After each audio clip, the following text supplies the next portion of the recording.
This is Radar from the Entertainment Blog coming at you with another edition of Movie Reviews and Observations, number 243. Yes, it's been a while, but there's a lot of things that have been happening in my life. As you could tell, new background, new place.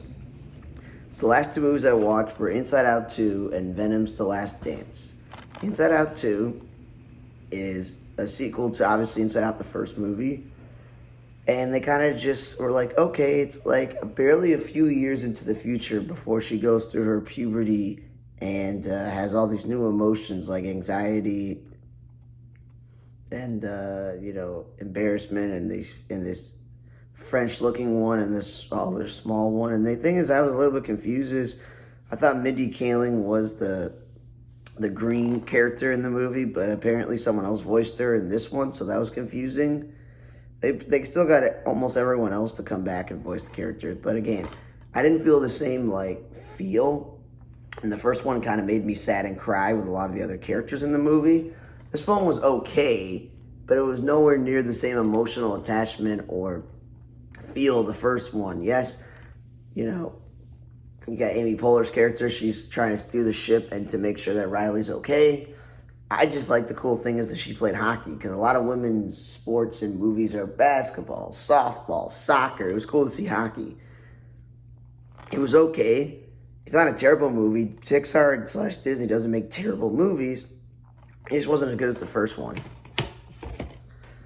And obviously, not just the Riley goes on an adventure, but Amy Poehler and the original Emotions, they go on an adventure together. Then I watched Venom: The Last Dance. And I was going to say, this was a really good way to end it, bringing together all the symbiotes and other people and then trying to save the day from some evil creature. And they do everything possible to save the day. I'm not going to say his name, but Ejiofor, because I'm not going to say his first name because I can't pronounce it, was in the movie as like a military officer. Juno Temple was in this movie. Peggy Lou, they brought her back. So overall, that was a great way to go out on top, trying to save the day and save not just the world, but the whole entire universe from this villain that if you don't stop him, it's the end of the world, like for everyone and every planet and every universe. And Tom Hardy, he's been in a lot of movies. He was Bane, not the greatest Bane, but I think he reinvented himself by being, Eddie Brock, and being the guy who hosts Venom the Symbiote. The second movie with Carnage and Woody Harrelson, it was probably not a great choice. Woody Harrelson probably should have played him 20 years ago. But, I think the first one was really, really good. And this third one was a really good way to end the trilogy. And I will say that. I really enjoyed it. It wasn't inappropriate. It was PG-13, so kids can watch it as well, especially with parental vision. And it wasn't that long. It was an hour and 40-something minutes. Obviously, you got yourself the post-credit scenes. The Inside Out 2 movie was 90-something minutes with credits, and kids' movies have long animation scenes. So I will say this. Overall, out of most weeks, I know I only watched 2 movies in recent weeks, but 2 movies, one I really, really enjoyed, had emotional attachment to. The other one, I had emotional attachment to the original. But obviously, it wasn't as good as the first. Obviously, Venom: The Last Dance is not as good as number 1, but it's 100 times better than Venom number 2. That's all I'm going to say. And it's had pretty good music in the movie with really good songs for the fight scenes. Not bad. Then the other 2 movies that I kind of watched were movies where I watched that mini series on Netflix about the 2007 Red Sox, where they go look back at 2003 Red Sox team versus the Yankees and how that impacted them when building the 2004 team and all the events in the beginning of the season and the offseason that led to them making the playoffs and led to them winning the World Series. The funny thing, I'll say this, is that everyone talked about Red Sox-Yankees in 2003 and how the Yankees went to the World Series. But no one really goes, everyone forgets the Marlins won the World Series, so I find that interesting. And then this whole entire thing, obviously, is the fact that they were down 3-0. No other team in any sport, whenever they went down 3-0, ever came back at least to go to Game 7 at the beginning, but also win Game 7. There are teams that maybe gone to Game 6, even to Game 7 afterwards. But winning Game 7 is pretty impressive.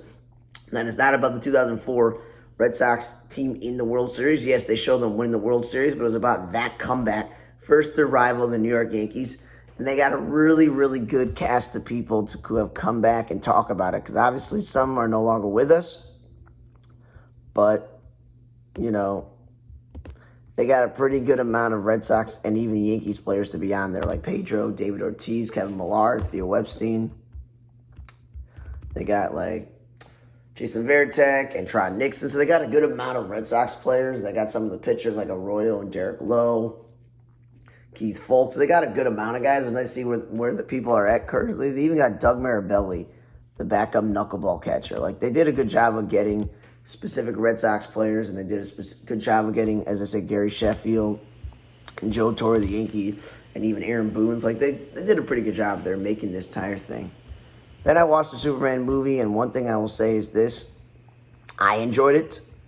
I did not think that I would enjoy another Superman movie because Man of Steel was terrible, and I was enjoying watching Superman via cartoons or live action on TV from the people at DC. And James Gunn, I think, with his kind of humor, did a very good job in blending seriousness with humor. And David Corson, he did a pretty good job playing Superman. I kind of like not knowing who the actor is who plays Superman so that people can then learn who he is. Rachel Brosnan as Lois Lane, it wasn't terrible.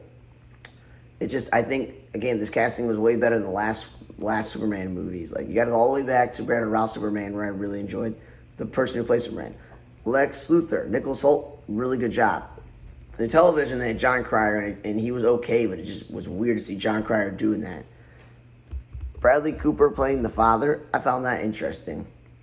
Getting Alan Tudyk, Michael Rooker, Palm Kalimanoff, and others to play the robots were interesting. Having Eve Tessmacher being like Lex Luthor's girlfriend, I don't know if I really enjoyed that because that's not really what it is.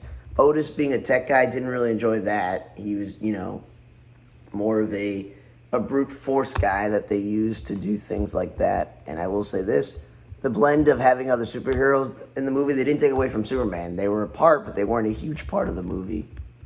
I will say that. Like, Wendell Pierce continuing to play Perry White, even though Perry White is a white character in the comic books and in TV shows and original movies. He's a good actor. I had no problem with that. Beck Bennett was perfect as the sports guy. I wasn't a big fan of the actors they casted for Ma and Pa Kent, but it's what it is. The Cat Grant character was barely in the movie. Skylar Giancino was playing Jimmy Olsen, but Jimmy Olsen's character is not really that character from the comic books and movies, but he did a good enough job in the movie. And Rick Flag having it be Frank Grillo, I hope to see more of his character in the future. And this Adi Gathigi, who played Mr. Terrific, I will say this. The movie's about Superman, but they really did a good job of showing Mr. Terrific in terms of his intellect, his technology, and just who he is. They did a good job of actually putting this character on the screen. Isabella Merced, I think she was in that really terrible Spider-Woman movie with, Dakota Johnson, I think, Madam Web or whatever it was called. She was okay as Hawkgirl, but it wasn't like really mythological about where she comes from, so there's a little bit more that you could do about that. And obviously Nathan Fillion had some scene stealing as Guy Gardner. I really like that. He could have played any of the Green Lanterns, like Alan Stewart. He could have played Kyle Rayner. He could have played Hal Jordan. They're like, nah, let's play this one. And he did a pretty good job there. And they could have done a little bit more of Metamorpho in the movie, but I liked Anthony Carrigan from Gotham, so he did a pretty good job as well. And, I just thought overall, putting this movie together was not bad. Even the little cameo of Sean Gunn playing Maxwell Lord, not bad as well. So overall, it was a good movie. I hope that they make some more movies of this character, but also we'll see what other James Gunn movies they make. So overall, watching the Red Sox, miniseries about their comeback from down being 3-0, going to movie theaters, seeing Superman, watching Venom's last movie, and watching Inside Out 2 because, not every Disney movie makes sequels. It wasn't a bad couple of weeks for watching movies. Thank you for listening to another show of movie reviews and observations. Number 243, Front of Table. I'm Radar. See you guys next time.